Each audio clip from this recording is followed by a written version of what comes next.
ஏய் டக்குனு வந்து கதவு டேய் ஏன்டா இப்படி மூச்சு வாங்க ஓடி வர? ஏய் கதவை தோற. சரி இரு வர. இரு வர. ஏய் எவ்வளவு நேரத்துக்கு வரதுக்கு டக்குனு வா. இருக்காத வரல. தள்ளி நில்லுடி. ஏன்டா இங்க வந்து ஒளியற? யாரு? யா மா அந்த புறம்போக்கு பொறுக்கி நான் இங்க வந்தான். இல்லண்ணா இங்க வரல என்னாச்சு? அந்த உருப்படாத நாயை காலேஜுக்கு அனுப்பி விட்டா சேரக்கூடாத தற்குறி பசங்களோட எல்லாம் சேர்ந்துக்கிட்டு தேவையில்லாத வேலையெல்லாம் பண்ணிட்டு இருக்காமா. இன்னைக்கு இங்க தானே வருவான். கழுத்தை நெரிச்சு கொன்றுறான் அவனை. எப்படி இருந்தாலும் எனக்கு பயந்துக்கிட்டு அங்க வர மாட்டான், இங்க தான் வருவான். அவனுக்கு கொஞ்சம் புத்திமதி சொல்லி அனுப்புமா. இவனுக்காக தானம்மா நான் கல்யாணமே பண்ணிக்காம இருந்தேன். இல்லைன்னா என் பின்னாடி பொண்ணுங்க லைன் கட்டி நின்று இருப்பாங்கம்மா. அதை விடுமா. வீட்டுல சித்தப்பா இல்ல? இல்ல நான் இப்பதான் வெளியே போனாரு. வாங்க நான் வந்து காஃபி குடிச்சிட்டு போங்க. இல்லம்மா அவன் எங்க இருக்கான்னு நான் போய் பாக்குறேன். சரிண்ணா. என்னடா போய் தானே மட்டும் பார்த்து சொல்ல. இரு பாக்குறேன்.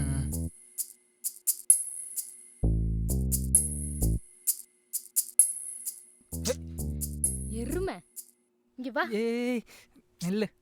இங்க வா. டேய் என்னடா பண்ணி தொலைச்சா? அண்ணா வந்து இப்படி கத்திட்டு போறாரு. அதெல்லாம் ஒன்றும் இல்லை, கம்னரு. உன்னை தானே கேட்டுட்டு இருக்கேன், சொல்லு.